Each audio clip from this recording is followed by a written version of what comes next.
Assalamualaikum warahmatullahi wabarakatuh. Baik anak-anak, hari ini kita akan melanjutkan tema 5. Silahkan anak-anak menyiapkan LKS tema 5 ya. Kita masuk kepada tema 5 yaitu wirausaha. Tujuan pembelajaran pada hari ini, yang pertama, siswa dapat menganalisis posisi dan peran Indonesia dalam kerjasama di lingkup ASEAN dengan benar. Yang kedua, siswa dapat menyajikan hasil analisis tentang posisi dan peran Indonesia dalam kerjasama di lingkup ASEAN dengan benar. Baik anak-anak, pada tema sebelumnya kamu sudah mempelajari tentang ASEAN. Nah, kamu ingat lagi materi tentang ASEAN dengan menjawab 7 pertanyaan ini. Yang pertama, apa kepanjangan dari ASEAN? Coba ingat lagi dan tuliskan di buku tulismu. Yang kedua, kapan dan di mana ASEAN didirikan? Silahkan tuliskan di buku tulismu. Yang ketiga, tujuan dibentuknya ASEAN. Dan yang keempat, latar belakang terbentuknya ASEAN. Yang kelima, siapa saja negara pendiri ASEAN? Sudah Bu Cintang ajarkan saat tema 1 ya. Singkatannya adalah tim SP. Nah, kemudian yang keenam, negara anggota ASEAN sampai sekarang jumlahnya ada berapa? Benar sekali, jumlahnya ada 10. Silahkan anak-anak sebutkan negara apa saja itu. Ingat singkatan yang dari Bu Cintang, tim SP, Lamar, Kan, Namru. Ya. Yang ketujuh, bidang kerjasama ASEAN. Ada apa saja bidangnya? Semua sudah kamu pelajari di tema 4. Nah, silahkan anak-anak merangkum 7 pertanyaan ini untuk mengingat dan menguji pengetahuan anak-anak semua. Baik, berbicara tentang wirausaha, kita tidak bisa lepas dari yang namanya kerjasama regional antar negara ASEAN. Karena adanya kerjasama regional antar negara ASEAN yang ini merupakan efek dari globalisasi sehingga memunculkan banyak peluang-peluang wirausaha yang lebih baik. Nah, posisi dan peran Indonesia di bidang ekonomi dalam lingkup ASEAN ada beberapa peran. Yang pertama, melakukan promosi-promosi dalam bidang pariwisata dan perdagangan. Yang kedua, menyajikan cadangan pangan. Yang ketiga, menyelenggarakan proyek industri, dan yang keempat, membuat kawasan perdagangan bebas atau disebut sebagai ASEAN Free Trade Area atau AFTA ya, ASEAN Free Trade Area. Dibentuk pada tanggal 27 sampai 28 Januari 1992 di Singapura. Nah, ini adalah 4 posisi dan peran Indonesia di bidang ekonomi dalam lingkup ASEAN. Silahkan nanti anak-anak pause video ini dan bisa dicatat di buku tulis anak-anak. Berikutnya, AFTA merupakan bentuk kerjasama negara-negara ASEAN di bidang ekonomi yang anggotanya terdiri dari anggota-anggota negara di ASEAN ya. Ini ada 10 ya. Kemudian kerjasama tersebut berupa pengelolaan produk-produk lokal yang ada di negara-negara ASEAN. Bagi Indonesia, kerjasama tersebut dapat meningkatkan pendapatan negara dan mengurangi pengangguran. Jadi, banyak manfaatnya yang bisa didapatkan dari kerjasama AFTA ini di bidang ekonomi. Nah, kita lanjutkan ya. Kemudian, apa sih tujuan didirikannya AFTA? Kenapa AFTA didirikan? Anak-anak bisa melihat di LK halaman 37, silahkan nanti anak-anak garis bawahi. Yang pertama, tujuannya adalah menjadikan ASEAN sebagai salah satu basis produksi dunia. Yang kedua, menciptakan pasar regional bagi penduduk ASEAN. Yang ketiga, menarik investasi dan meningkatkan perdagangan antar anggota ASEAN. Yang keempat, meningkatkan daya saing ekonomi di kawasan ASEAN. Ya, lanjutkan posisi peran Indonesia di bidang ketenaga kerjaan dalam lingkup ASEAN. Jadi, kalau tadi di bidang ekonomi, sekarang di bidang ketenaga kerjaan.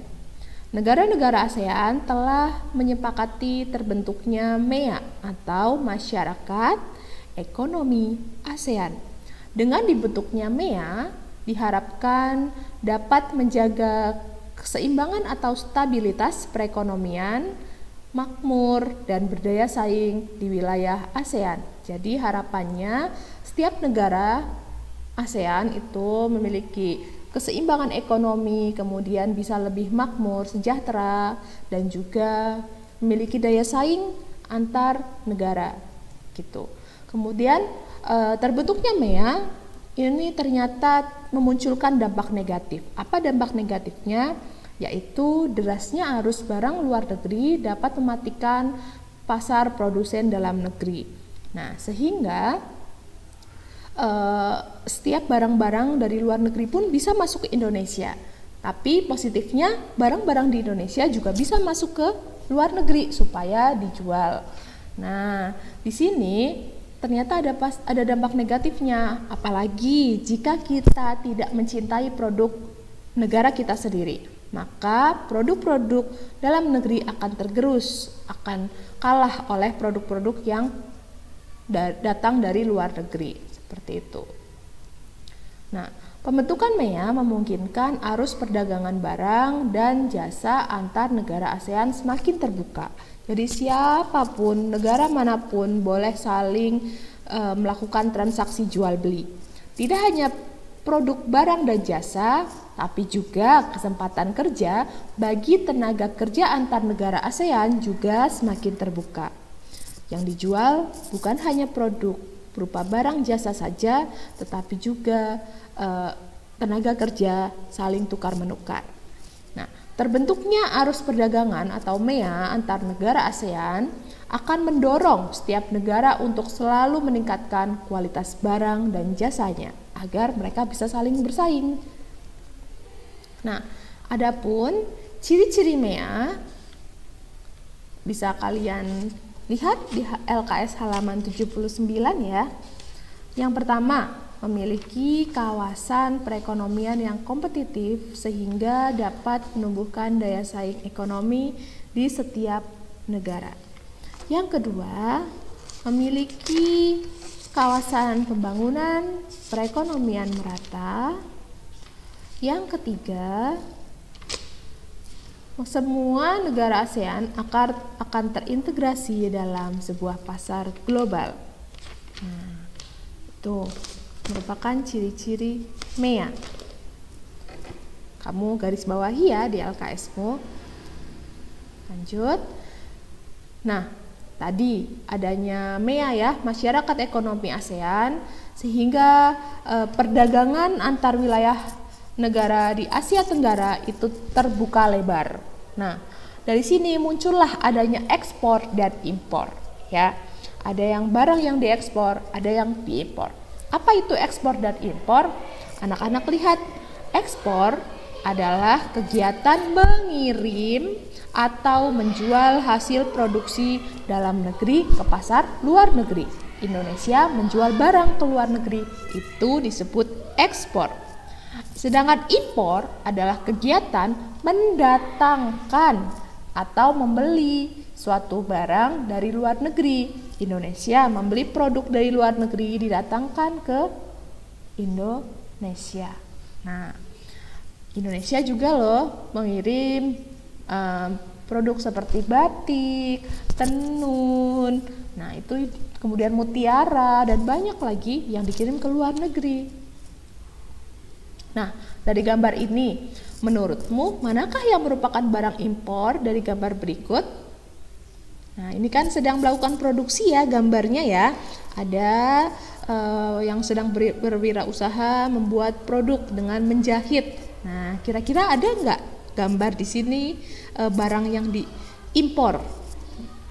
Impor itu apa tadi? Nah, impor adalah kegiatan mendatangkan atau membeli. Nah, berarti yang diimpor adalah apa?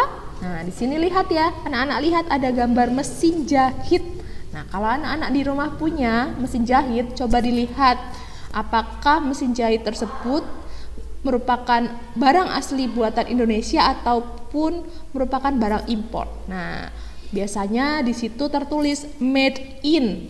Nah, made in China berarti barang tersebut buatan Cina, maka mesin jahit tersebut merupakan barang impor. Begitu. Nah, peran dan posisi Indonesia di lingkup ekonomi di antaranya, pertama, anak-anak silakan nanti dipahami ya, dicatat boleh. Yang pertama adalah pertukaran sandang. Indonesia menjual batik-batik buatan perajin Indonesia ke negara-negara ASEAN. Indonesia juga mengekspor kain wol dan kapas yang merupakan bahan baku pembuatan pakaian.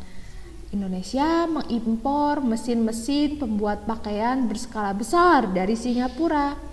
Dan Indonesia juga mengimpor benang sintetis dari Malaysia.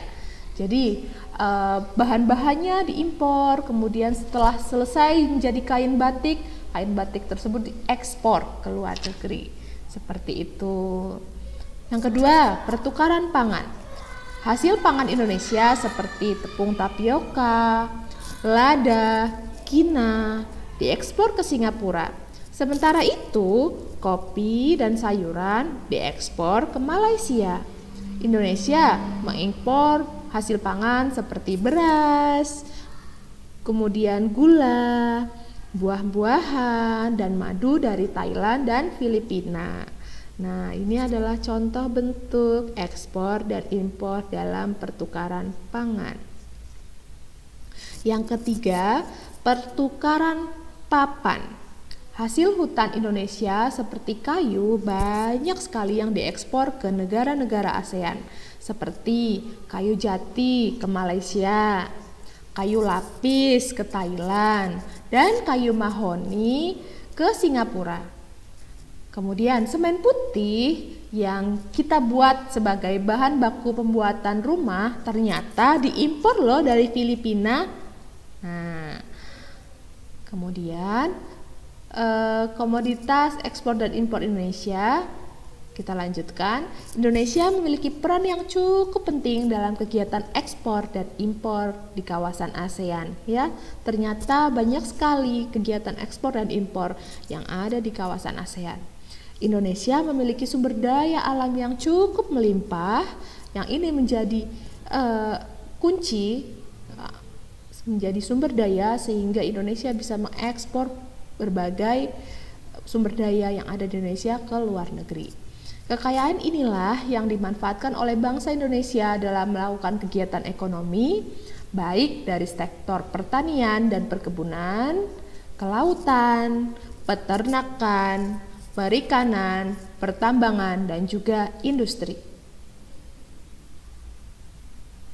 Nah, kita lihat di sini ada beberapa komoditas ekspor Indonesia.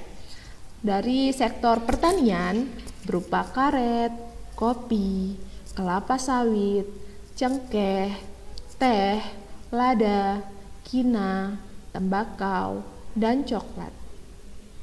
Hasil hutan seperti kayu dan rotan. Hasil industri, semen, pupuk, tekstil, dan pakaian jadi. Hasil peternakan dan perikanan berupa hasil dari laut antara lain ikan tuna, cakalang, udang, atau bisa juga dari peternakan sapi berupa daging kemasan ya, dan juga mutiara. Yang kelima, hasil pertambangan, barang tambang yang diekspor migas, timah, aluminium, batu bara, tembaga, dan emas. Selain itu, Indonesia juga mengekspor jasa loh, berupa tenaga kerja. Indonesia mengirim tenaga kerja ke luar negeri seperti ke Malaysia dan juga Timur Tengah ya, yang kita kenal sebagai istilah TKI atau TKW. Ya, komoditas impor di Indonesia. Nah, ini sudah seperti tadi ya, sama. Kita lanjutkan. Bagaimana upaya pemerintah meningkatkan kualitas tenaga kerja Indonesia agar bisa berdaya saing, agar tidak kalah dengan negara lain? Ini yang pertama adalah meningkatkan kualitas pendidikan dengan penerapan kewajiban jenjang pendidikan. Sehingga sekarang ada wajar 9 tahun, wajib belajar 9 tahun. SD 6 tahun dilanjutkan ke SMP 3 tahun, itu wajib ya. Yang kedua, memberikan pelatihan lokakarya dan pelatihan kepada calon tenaga kerja. Yang ketiga, memberikan bekal keterampilan yang dibutuhkan oleh perusahaan di negara-negara asing. Yang keempat, memilih calon tenaga kerja yang memenuhi persyaratan tenaga kerja yang diajukan oleh MEA atau Masyarakat Ekonomi ASEAN. Yang kelima, meningkatkan jumlah tenaga kerja terampil yang memiliki daya saing dunia. Nah, itu adalah materi-materi yang akan kamu pelajari pada hari ini. Untuk selanjutnya, anak-anak silahkan bentuklah kelompok 3-5 orang. Anak-anak tentukan sendiri kelompoknya. Kemudian, bersama dengan teman kelompokmu, carilah informasi dari berbagai sumber tentang kerjasama ASEAN. Bisa dari buku tulismu, bisa juga dari buku paket, ada juga di LK. Silahkan nanti anak-anak mencari sumber dan menuliskan pada tabel di bawah ini. Setelah itu anak-anak tulis pada buku tulis tabel ini dan isiannya. Setelah selesai semuanya, baru anak-anak bisa mengirimkan jawaban kelompokmu pada sharing LKPD yang tertera pada link yang akan guru bagikan setelah video ini selesai kamu tonton. Begitu ya anak-anak. Sekian pelajaran pada hari ini. Anak-anak nanti silahkan mengerjakan tugas dan mempelajari materi yang Bu Guru jelaskan pada video ini. Silahkan boleh dicatat dengan cara mempause tombol video, lalu anak-anak bisa menyalinya di buku tulis. Selamat belajar anak-anak. Wassalamualaikum warahmatullahi wabarakatuh.